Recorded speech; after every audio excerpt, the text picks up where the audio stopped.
오늘도 말씀과 기도로 예수 그리스도의 장성한 분량을 향하여 나가시는 우리 동행교회 성도 여러분 축복하고 환영합니다. 우리 서로 인사했으면 좋겠습니다. 예수님을 닮아갑시다. 꼭 부부끼리 인사를 안 하시더라고요. 다시 한번 인사할 때는 당신의 말과 행동에서 예수님이 보입니다. 이렇게 옆 사람에게 인사하겠습니다. 당신의 말과 행동에서 예수님이 보입니다. 또 보이냐? 이러지 마시고요. 믿음으로 선포하시면 열매가 맺을 줄 믿습니다. 아멘. 저희가 지지난주 로마서 5장을 통해서 하나님과 우리의 이 법적 관계가 새롭게 되었음을 살폈습니다. 로마서 5장 1절 우리 함께 읽도록 하겠습니다. 그러므로 우리가 믿음으로 의롭다 하심을 받았으니 우리 주 예수 그리스도로 말미암아 하나님과 화평을 누리자. 이 화평이라는 것은 주관적인, 그냥 감정적인 그저 너와 나 좋고 좋은 그런 관계의 변화가 아니라 여기서 얘기한 하나님과 우리가 화평케 되는 관계가 됐다는 것은 법적인 관계가 바뀐 것을 의미한다고 말씀드렸습니다. 더 이상 죄로 인해서 하나님과 원수되었던 관계가 아니라 예수 그리스도로 말미암아 하나님과 우리가 화목을 넘어 화평 안에서 자녀와 아버지의 관계가 되었습니다. 그렇게 될 수 있었던 이유는 무엇입니까? 바로 인류의 대표자였던 아담 한 사람으로 인하여 우리가 하나님과 원수가 되었던 것처럼 예수 그리스도로 말미암아 모든 믿는 자가 예수님이 우리의 대표자가 되어서 그의 죽으심과 부활하심으로 우리가 하나님과 우리 사이에 피로 새긴 새로운 관계를 만드셨기 때문입니다. 이에 대해서 골로새서 1장 21절에서 22절에는 이렇게 자세히 설명합니다. 함께 읽습니다. 전에 악한 행실로 멀리 떠나 마음으로 원수가 되었던 너희를 이제는 너희를 거룩하고 흠없고 책망할 것이 없는 자로 그 앞에 세우고자 하셨으니, 이게 핵심입니다. 전에는 악한 행실과 마음으로 또 몸으로 하나님을 멀리 떠나 원수되었던 우리였지만 예수 그리스도의 그 십자가의 죽음으로 우리를 화목케 하셨고 거룩하고 흠없는 책망할 거 없는 자녀가 되고자 하나님 앞에 우리를 세웠다고 이야기를 합니다. 이것이 우리가 지난 시간들 동안 살펴본 이 법적으로 바뀐 관계, 그래서 법적으로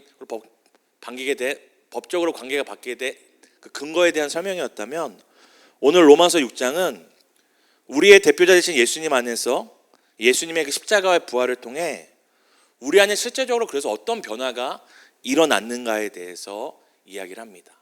지난 시간은 우리가 주관적으로 얼만큼 느끼냐 못 느끼냐 상관없이 법적으로 이런 관계가 바뀌었다. 그것은 대표자 예수 그리스도로 말미암아 하나님과 우리의 관계가 바뀐 것이다라고 설명했다면, 오늘 로마서 6장은 그래서 우리가 실제적으로 우리 안에 어떤 변화가 일어나는가에 대해서 설명하고 있습니다. 우리 안에 일어난 첫 번째 변화는 무엇입니까? 우리 함께 따라해 주시겠어요? 죄에 대하여 죽었다. 우리 옆 사람 보고 얘기합시다. 죄에 대하여 죽었다. 로마서 6장 2절은 이렇게 이야기합니다. 함께 읽습니다. 그럴 수 없느니라. 죄에 대하여 죽은 우리가 어찌 그 가운데 더 살리요. 우리가 죄에 대해서 죽었다라는 이 성경의 선포 앞에 사실 쉽게 납득이 안 됩니다. 왜 그렇습니까? 죄에 대해 죽었다고 성경은 말하지만 여전히 나는 죄를 짓고 내 안에 죄가 꿈틀꿈틀거리는 것을 우리가 느끼기 때문입니다.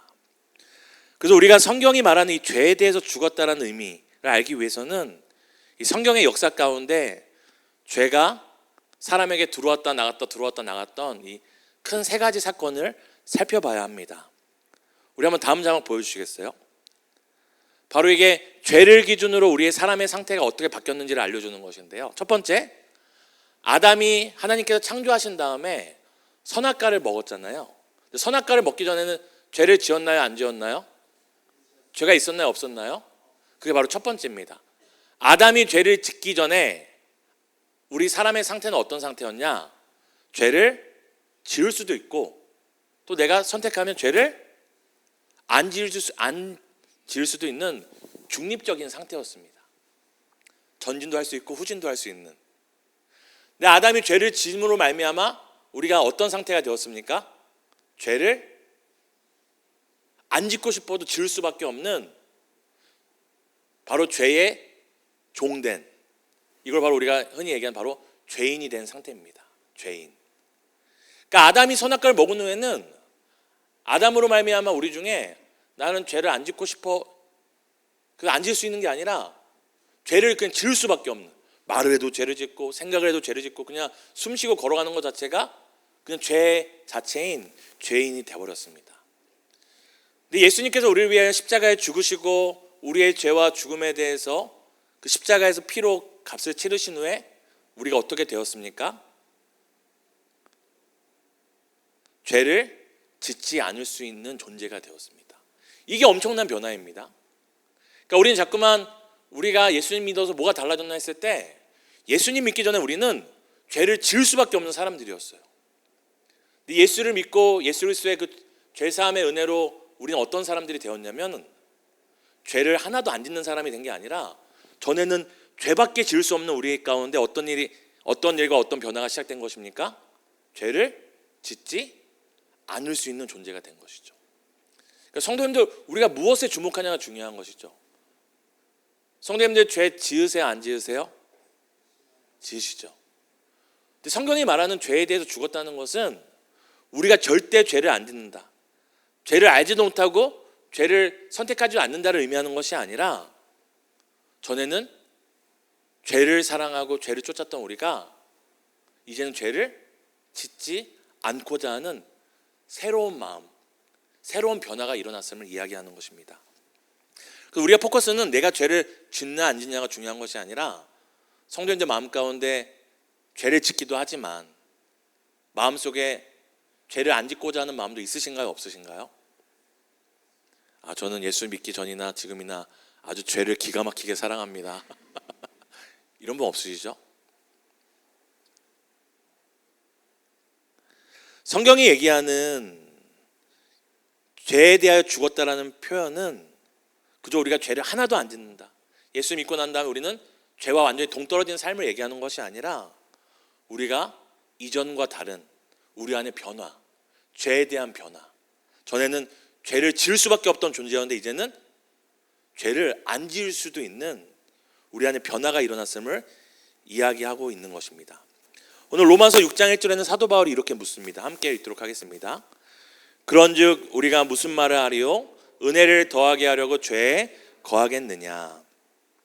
우리의 죄와 사망 가운데 나타나신 하나님의 은혜로 인해서 우리가 그 은혜가 더욱 빛나도록, 이제 이걸 원어를 직역하면은 우리가 죄에 계속 머물러 있어야 하겠느냐, 집착하고 있어야 하겠느냐, 죄를 지어야 하느냐, 이렇게 질문을 하는 것인데요. 이 질문에는 어떤 의미가 있냐면, 우리가 이전과 같이는 살 수 없다라는 것을 의미하고 있는 것입니다. 이유가 무엇입니까?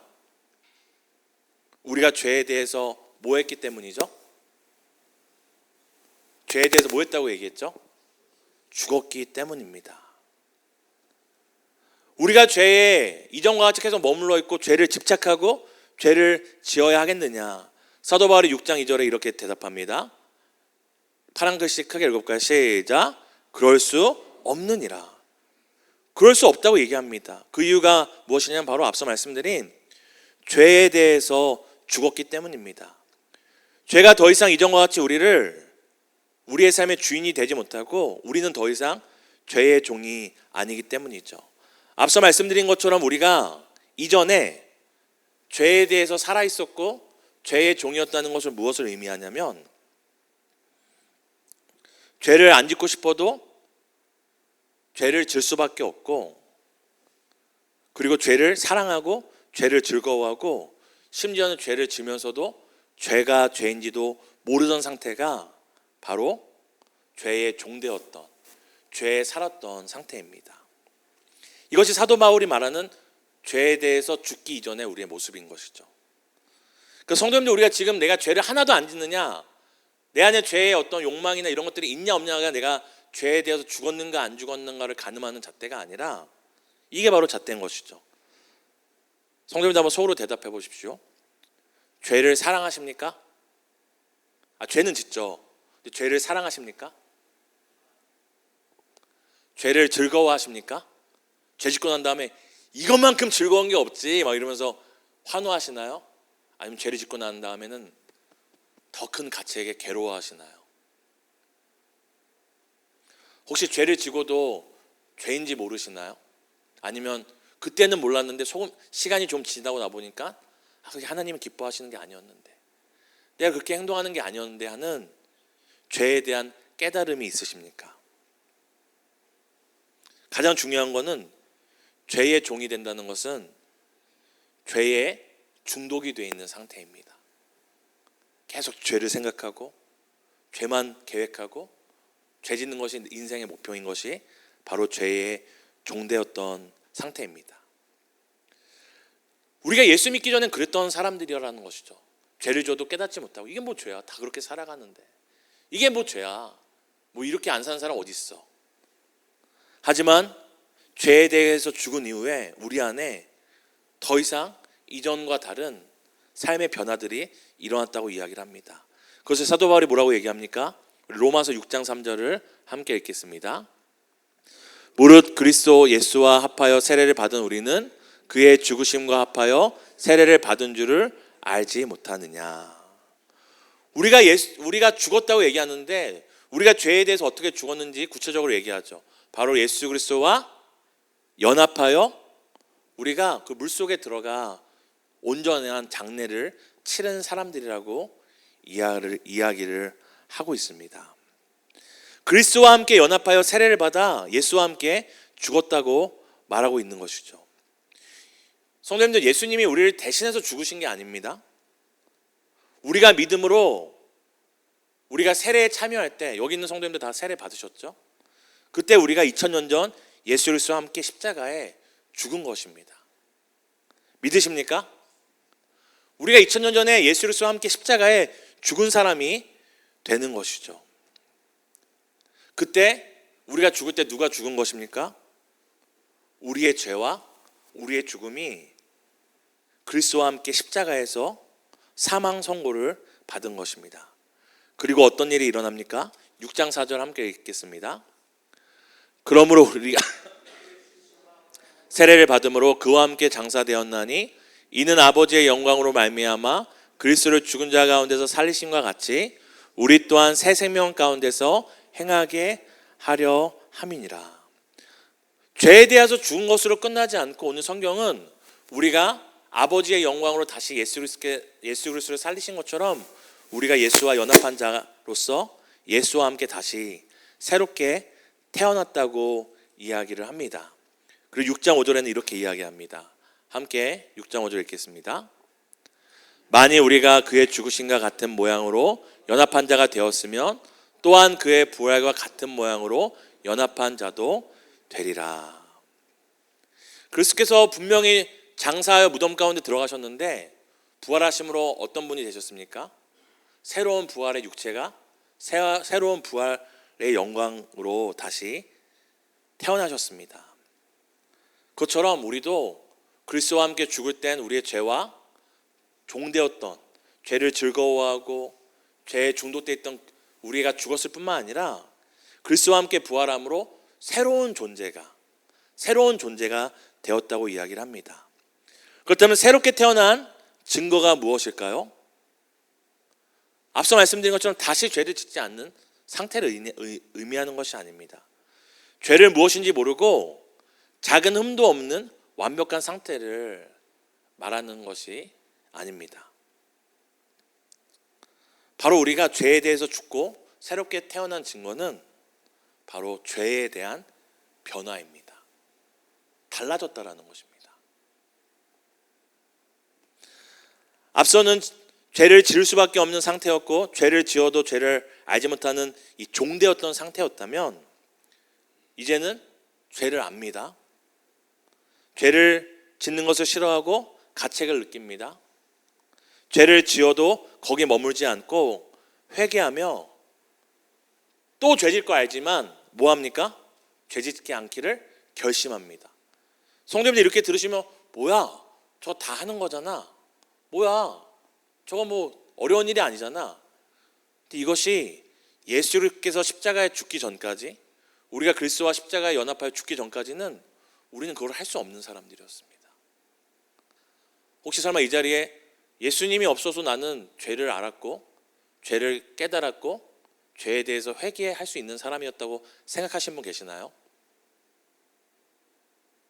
그건 바로 행위로 내가 하나님 앞에 의롭다 함을 받을 수 있던 사람이라고 고백하는 것과 똑같습니다. 오늘 우리에게 너무 익숙해져 버렸지만 이것이 바로 죄에 대하여 죽은 사람의 증거라고 성경은 이야기를 합니다. 왜 그렇습니까? 더 이상 죄에 대하여 죽었기에 죄의 종이 아니기 때문입니다. 더 나아가 전에는 죄의 종이었는데 죄와 싸울 수 있는 존재가 된 것입니다. 그러니까 성도님들, 오늘까지 죄와 싸우면서 졌던 그 패배의 순간을 기억하지 마시고요. 내가 지었던 죄가 있는데 그 죄와 맞서 싸워서 이기신 경험 있나요? 있나요? 없으신가요? 있나요? 없나요? 있나요? 없나요? 있으세요? 없으세요? 여태까지 한 번도 죄와 맞서서 싸워 이겨본 적이 없으십니까?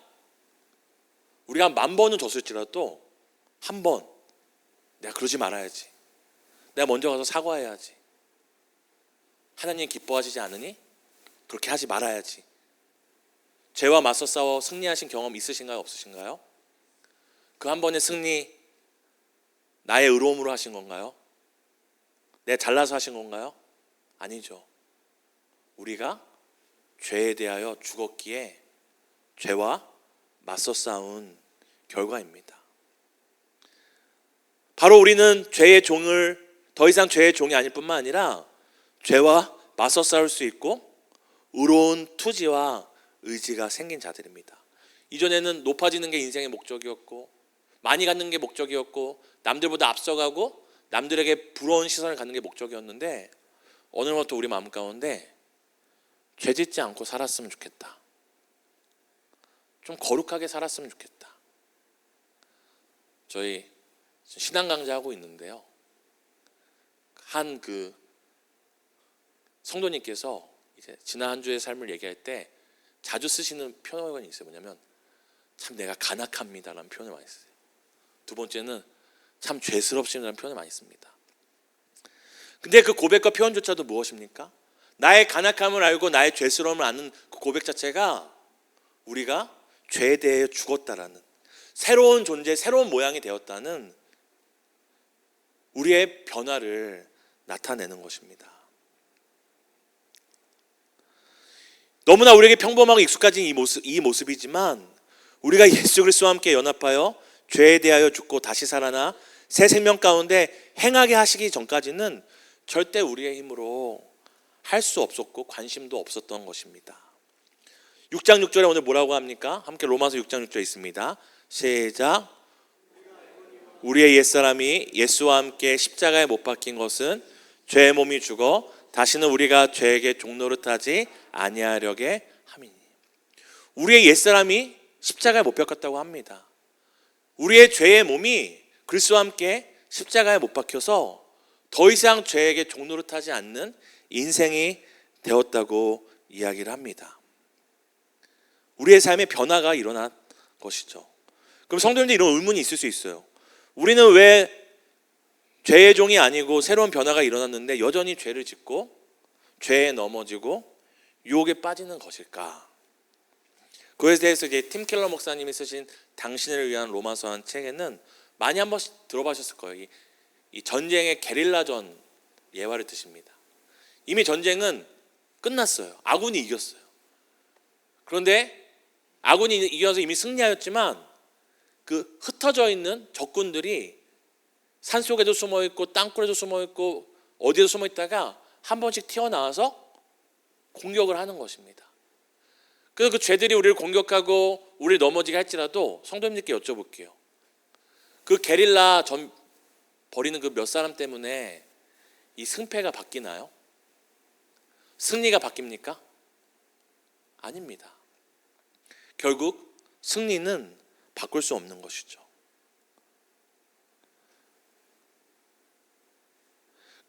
사랑하는 성도님들, 우리가 비록 오늘도 죄를 짓고 때는 넘어지는 모습이 있을지라도 그것에 주목할 것이 아니라 우리 안에 일어난 놀라운 변화, 시작됐네. 우리 주님의 은혜가 시작된 것을 주목하셔야 합니다. 그러니까 우리가 배우자나 가족들에게도 또 그런다 이런 말 하시면 안 됩니다. 웃으시는 거는 그 말을 쓰기 때문이시죠. 또 그런다가 아니라 변하고 있는 그 한 가지, 정말 달라졌다. 내 안에 생명의 역사가 시작된 게 보인다. 사과하지 못했던 사람이 전부 다 사과를 절하게 되고 더하게 되고, 전에는 미안하단 말 못했던 사람이 미안하다 말하는 그 작은 변화에도 우리가 주목을 해야 됩니다. 사랑하는 성도 여러분, 오늘도 마귀는 오늘도 우리의 변하지 않은 그것, 성도들의 변하지 않는 그 모습을 보면서 저 사람은 또 그래, 저 사람은 여전히 그래 주목하게 하여 우리로 하여금 죄의 종이 아님에도 또다시 죄의 관점으로 누군가를 바라보고 나를 바라보고 그렇게 죄의 종처럼 살아가게 만들지만, 우리는 그것에 주목할 사람들이 아니라 우리 안에 그리스도의 십자가로 말미암아 시작된 변화, 저 사람이 변하고 있네, 저 사람이 달라지고 있네. 그 만 가지 실패하는 모습이 아니라 그 한 가지 애쓰고 분투하는 그 모습에 집중하며 우리 안에 일어난 그 생명의 이 변화에, 더 이상 죄의 종이 아닌 새로운 삶의 시작에 주목하는 우리 동행교회 되기를 예수님의 이름으로 축복합니다. 이 죄에 대하여 죽었다는 것이 의미하는 한 가지가 또 마지막 한 가지가 또 있습니다. 우리 함께 따라해 주시겠어요? 이제 의롭게 살 수 있다. 제가 자꾸 이렇게 말을 더듬고 하는데요, 제가 뭐 어디 아파서 그런 게 아니라 저희 사무실에 있으면 이제 목사님은 목양실에서 설교 준비하시고 저도 저기 혼자 이제 있잖아요. 하루 종일 말을 안 합니다. 제가 혼자 있는데 말하면 얼마나 무섭겠어요. 혼자 있어서 목사님이 얼마나 무섭겠어요. 이게 수요 예배 때만 이렇게 자꾸 말이 이렇게 하나 했더니, 특별히 수요 예배 때는 설교 준비하느라고 말을 안 해요. 그러니까 수요 예배 때 앉아서 말하려고 하면 말이 자꾸만 이게 안 나옵니다. 그러니까 성도님들 또 오해하셔서 막 말 잘하는 약 같은 거 갖고 오지 마시고 걱정하지 마십시오. 이건 그냥 말을 안 해서 이 기름칠이 안 돼서 그런 겁니다. 네. 죄에 대해서 죽었다는 것 의미하는 한 가지가 뭐냐면, 이제는 의롭게 살 수 있다는 것이죠. 그저 우리 안에 작은 변화가 일어난 것으로 멈추는 것이 아니라 의롭게 살 수 있다는 것이죠. 우리 로마서 6장 7절을 함께 읽겠습니다. 이는 죽은 자가 죄에서 벗어나 의롭다 하심을 얻었습니다. 물론 로마서 6장 7절은 우리가 은혜로 받은, 의롭다 인정받은 것에 대해서 이야기하지만, 우리가 로마서 6장을 쭉 읽다 보면은 죄에 대해 우리의 변화를 넘어 이제는 적극적으로 선을 행할 수 있는 의지적 존재가 되었다고 이야기를 합니다. 이거에 대해서 로마서 6장 12절과 13절이 이렇게 이야기합니다. 우리 함께 읽도록 하겠습니다. 그러므로 너희는 죄가 너희 죽을 몸을 지배하지 못하게 하여 몸의 사욕에 순종하지 말고, 또한 너희 지체를 불의의 무기로 죄에게 내주지 말고, 오직 너희 자신을 죽은 자 가운데서 다시 살아난 자 같이 하나님께 드리며 너희 지체를 의의 무기로 하나님께 드리라. 우리가 의롭게 된 거, 죄에 대해 죽은 거 다 하나님의 은혜 맞습니다. 근데 사도 바울이 그렇게 죄에 대해서 죽고 의로움에 대해서 의지적 존재가 된 우리에 대해서 뭐라고 얘기합니까? 우리 12절 앞에 다시 한번 보여주시겠어요? 이제 못하게 하여 너희가 할 수 있다고 얘기합니다. 죄가 너희 죽을 몸을 지배하지 못하게 하여라. 몸의 사욕에 순종하지 말아라. 13절에 또 뭐라고 얘기하죠? 불의의 무기로 죄에게 내주지 말고, 우리가 이것들을 할 수 있다고 얘기합니다. 그 다음에 뭐라고 얘기합니까? 오직 너 자신을 하나님께 드리며 너희 지체를 의의 무기로 하나님께 드려라. 전에는 죄를 쫓아다니며 죄를 사랑하며 죄에 끌려다녔던 인생이었던 우리가 죄에 대해서 죽은 존재가 되었더니, 단순히 우리 안에 변화만 일어났을 뿐만 아니라 이제는 우리가 내 자신을 하나님께 드리고 싶다, 의의 무기로 하나님께 드리고 싶다, 의지적으로 의에 대하여 반응하는 존재가 되었다고 이야기를 합니다. 우리가 의로운 의지적 존재가 되었다라는 것은 뭐 대단한 선행과 의인의 어떤 일을 해야지 그런 것이 아니라 어느 날 이제 성경 봐야겠다. 여태까지 교회가 성경 통독해도 관심 없던 누군가가 이제 나도 성경을 좀 봐야겠다라는 의로운 의지가 생긴 것이죠. 수요 예배 제가 1년 전에 왔을 때 여기 한 5분, 6분 계셨거든요. 근데 함께 기도하며 예배를 위해 애쓰다 보니까 이제는 주일 일부 예배보다 더 많은 분들이 함께 예배하는 자리가 되었습니다. 의로운 의지가 생겼다는 것은, 의롭게 살 수 있다는 것은 특별한 것이 아니라 좀 내가 기도의 자리에 나가겠다, 중보기도팀에 좀 가야겠다, 예배 드리러 가야겠다. 근데 우리 가끔 우리 청소년분들 예배 드리다 보면은 이런 말을 쓰더라고요. 예배 보러 왔다. 그래서 제가 속으로 이 친구 부모님이 저 말을 쓰시는구나. 제가 얘기하지는 않겠습니다. 예배 보러 오는 게 아니죠. 하나님께 예배를 드리러 오는 것이죠. 이전과 다르게 살고 싶고, 전에는 나를 위해 쓰고 싶어, 돈은 나를 위해 쓰는 것이었는데 이제 이 돈은 누군가를 위해 섬기고 싶고 도와주고 싶은 마음이 생기는 것이 바로 우리 안에 생긴 의로운 의지입니다. 제가 이 의로운 의지가 어떤 선한 영향력을 미치는지를 좀 경험한 적이 있었는데요. 그것은 바로 이 동행교회에 와서였습니다. 제가 이제 동행교회에 있다 보니까 성도님들이 오며 가며 뭐 이렇게 젤리도 주시고 바카스도 주시고, 또 셀모임 하시면서도 또 저희 교역자들 생각해서 음료도 갖다 주시고, 또 명절 되면 편지도 써주시고, 사실 주시는 것 보이는 것보다 그 마음 때문에 참 감사함이 큽니다. 근데 지난번에는 저희가 이제 항상 이렇게 챙겨주시고 막 오면서 챙겨달라고 말씀드리는 건 아니에요. 근데 그 감사해서 어느 날은 제 마음 가운데 그런 의로운 의지가 생기더라고요.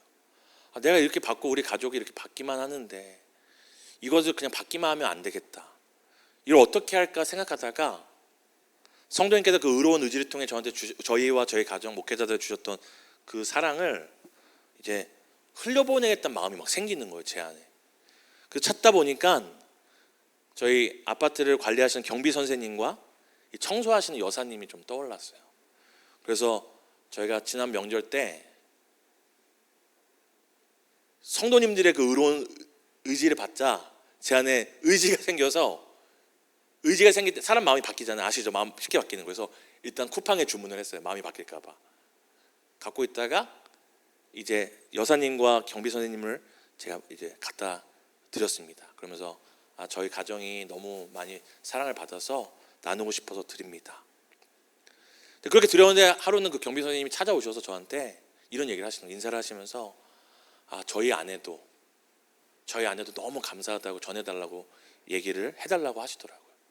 또 그 청소하신 여사님은 지나가면서 인사하시다가 어느 날 저희 집 앞에 저희 아내가 그 여사님이 찾아오셨다는 거예요. 얼마 전 어린이날이었잖아요. 어린이날 과자를 사서 거기다가 손편지를 써서 갖고 오신 거예요. 그러면서 너무 이제 그렇게 잘 인사해 주시고 따뜻하게 해주셔서 감사하다고.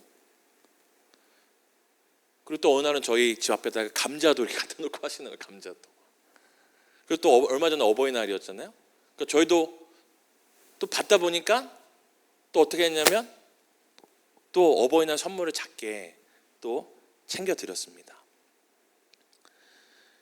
성도님들, 제가 이걸 말씀드리는 것은 저희 가정이 뭘 했다를 말하는 것이 아니라 저희 가정이 이렇게까지 뭔가를 하는 그 출발점이 무엇이었는가 하는 거죠. 성도님들이 저나 저희 목회자들한테 음료나 젤리 갖다 주면서 자 봐라, 내가 너에게 이렇게 하니 너도 가서 이렇게 하거라 하면서 주신 적 없잖아요. 어저께 여전도회에서 또 함께 모여서 귀한 시간 가셨는데 또 저희 목회자들이 또 뭐라고 또 그 과일 하나 더 챙겨주시고 물병 한 명 더 챙겨주시는데 너무 감사했습니다. 사랑하는 성도 여러분, 우리가 우리 안에 일어난 변화들이, 우리 안에 있는 이 의로운 의지들이 엄청 대단하고 큰 일을 해야지 대단한 일을 이루는 것이 아닙니다. 우리 안에 일어난 작은 변화, 그 안에 생긴 의로운 의지를 통해 목회자가 아니라 셀모를 맞는 성도, 지쳐 보이는 성도, 아니면 우리 교회 성도가 아닐지라도 직장과 우리가 주변에 오며 가며 보는 그 한 사람에게 내가 좀 의로운 일을 해야겠다. 예수 그리스도를 믿음으로 죄에 대해서는 죽었고 의에 대하여 살게 하신 그 은혜에 내가 좀 반응해야겠다 하는 것이 바로 우리 안에 시작된 의로운 의지, 하나님께 우리를 드리려고 하는 의로운 삶인 것입니다. 사랑하는 성도님들도 많이 들으셨겠지만 최근에 가슴 아픈 뉴스들이 많이 있습니다. 한번 자막 보여주시겠어요? 우리 최근에도 우리 여고생 한 명이 지나가다가 그 묻지마 칼부림으로 죽었잖아요. 전 그걸 보는데 저희 딸들이 떠오르더라고요. 저희 딸들한테는 그런 일이 안 생기라는 법이 없잖아요. 그냥 학원을 갔다 오는 길인데 그냥 살기 싫은 사람이 지나가는 여고생의 목을, 그 19년이라는 시간 동안 이 딸을 정말 오기야 금이야 키웠을 텐데 그 한순간에 말도 안 되는 그 부모의 마음이 너무나 가슴 아팠습니다. 또 아는 것처럼 우리 최근에 3일 전에 그 등산했다가 잃어버린 그 아이도 오늘 발견됐다고 하더라고요. 실족한 상태로. 그뿐만이 아닙니다. 사랑하는 성도님들, 우리 대한민국이 지금 한 해 실종 신고 인원이 몇 명인 줄 아십니까? 이게 2005년도 기준인데요. 7만 명에서 8만 명입니다. 실종돼서 신고되는. 이 중에서 한 80%에서 90%는 찾는데요. 근데 중요한 건 10%는 못 찾는 거죠. 그리고 지금 2025년도에 뿐만 아니라 지금 다발적 납치 미수 사건이 많이 일어나요. 이게 막 시골에서만 일어나는 게 아닙니다. 제가 이 찾다가 최근에 서현역 아시죠? 분당의 서현역에서 이렇게 앉아서 이렇게 있는데 술을 마셔가지고 앉아서 부모님한테 연락하고 데리러 와달라고 연락하고 앉아 있는데 두 남자가 이렇게 자기한테 오더래요. 근데 그걸 누가 봤냐면 그 사람을 데리러 온 부모님이 본 거예요. 깜짝 놀라서 이게 클락션이 막 울렸더니 도망갔다고 하더라고요. 지금 도시 한복판에서 이런 일들이 일어나고 있습니다. 실제로도 또 어떤 사람이 이 글 밑에서 썼는데 자기가 이제 그런 상업지구에 있었는데 어떤 분이 자기 술 마셨으니까 좀 차를 좀 이동해 줄 수 있냐고 했대요. 근데 그분이 자기는 이제 자기도 운전할 수 없다 하고 이제 끝났는데 다른 나라에 가도 그 사람이 똑같이 다른 사람들 그러고 있다고 하는 거죠. 성도님들, 오늘 우리가 사는 세상이 의가 아니라 불의가 얼마나 가득한지 모릅니다. 길 가다가도 우리의 자녀가 죽을 수 있고 뜻밖의 실족을 할 수 있고 또한 수많은 납치의 미수 사건들이 우리는 모르지만 곳곳에서 일어나고 있는 것이 우리가 살고 있는 이 대한민국입니다. 불의한 세상, 불법이 가득한 세상, 죄에 대하여 죽지 못하고 여전히 죄의 종으로 사는 사람들이 가득한 이 세상에 누가 이 작은 변화를 일으킬 수 있을까요? 더 이상 죄 짓고 싶지 않다. 죄를 짓지어도 후회하고 죄를 미워하고 더 나아가 이제는 좀 의롭게 살고 싶다. 남 좋은 일 하며 한번 살아보고 싶다라는 의로운 의지, 그것을 이 의의 물결을 누가 일으킬 수 있을까요? 우리 빌립보서 1장 6절을 함께 읽도록 하겠습니다. 너희 안에서 착한 일을 시작하신 이가 그리스도 예수의 날까지 이루실 줄을 우리는 확신하노라. 첫 번째는 우리 안에 그 변화와 의로운 의를 시작하신 예수 그리스도께서 이 착한 일을 시작하셨고 예수 그리스도의 날까지 이루실 것을 우리가 믿습니다. 하지만 누구를 통해 행하실까요? 바로 성도님들입니다. 성도님들의 그 변화와 의로운 의지가 누군가한테 감동이 되고 그것이 또 다른 의의 물결이 된 것처럼 사랑하는 도행교회가 그리스도와 함께 연합하여 옛사람과 종되었던 죄의 몸은 죽고 그리스도와 함께 다시 살아난 이 새 생명으로 의롭게 되어 의지적인 의의 삶을 살고자 할 때 우리 동행교회를 통하여 불의의 물결이 아니라 세상이 거스를 수 없는 이 불의의 물결을 맞서고 저지하고 지원할 수 있는, 언제까지요? 예수 그리스도의 날까지 불의의 물결에 대항하는 의의 물결을 우리 동행교회가 일으키게 될 것을 믿으시길 바랍니다. 믿으시길 바랍니다. 오늘 우리가 함께 나눴던 말씀을 기억하며 우리는 죄에 대하여 죽은 사람들이다. 우리 안에 변화가 일어났다. 더 나아가서 우리는 의로운 의의 물결을 일으킬 수 있는 교회, 성도임을 기억하며 함께 찬양하도록 하겠습니다. 우리 함께 찬양하고 기도하시겠습니다.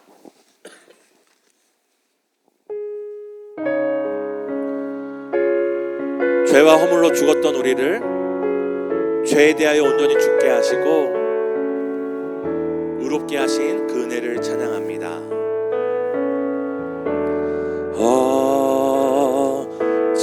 어찌하여야 그 크신 은혜가 뿌린 무슨 말로써 그 사랑 참 감사리요. 하늘에 천군 천사라도 나의 마음 모르리라. 나 이제 새 소망이 있음. 다시 한번 죄에 대하여 우리를 온전히 죽게 하신 그 은혜를 찬양합니다. 어찌하여야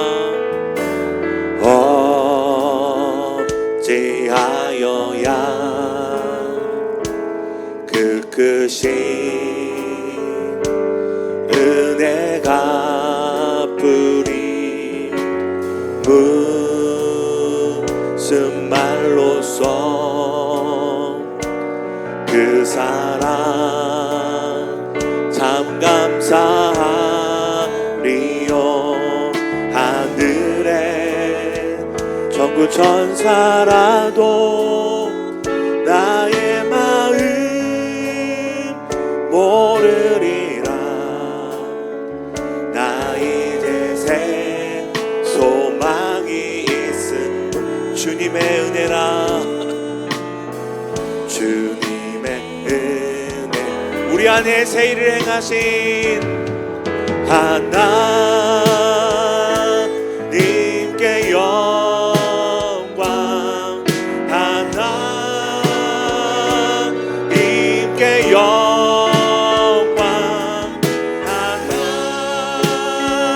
하나님께 영광. 날 사랑하신 주 그 피로 날 구하 죄에서 건지셨네.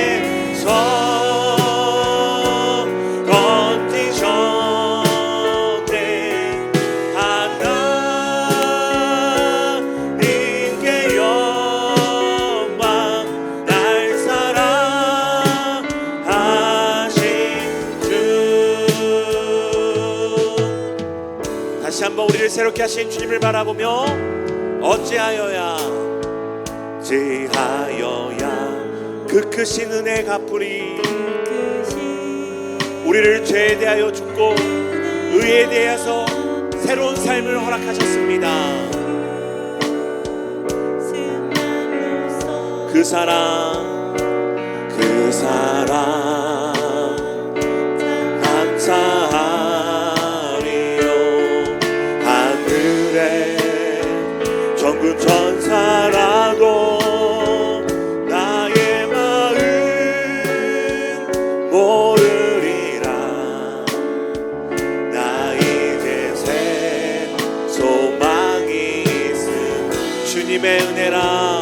우리 안에 시작된 놀라운 변화와 의를 찬양합니다. 하나님께 영광.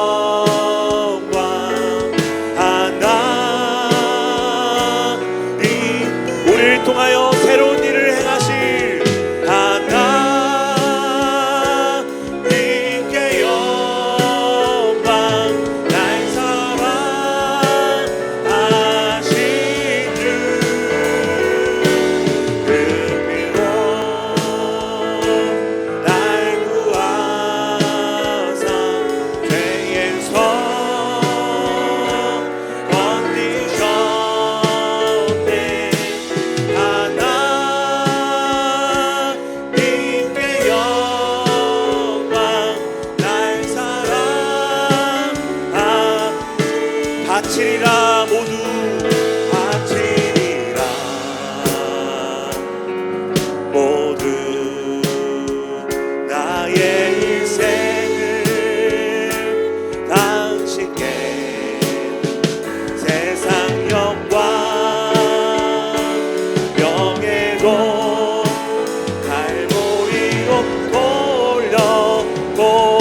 다시 한번 바치리라 바치리라. 모두 나의 일생을 우리 안에 의로운 의지와 투지를 주신 주님께 우리의 삶을 통하여 의의 물결이 이르기를 소망하며 함께 고백합니다. 돌려보내리 그 피로 날 구하사 죄에서 건지셨네. 하나님께 영광 날 사랑. 우리에게 변화를 일으키신 주님께 하나님께 영광, 하나님께 영광. 우리를 통해 교회로 부르시고 우리를 통하여 의의 물결을 일으키시는 주님을 찬양합니다. 님께 영광, 날 사랑하신 주 그 피로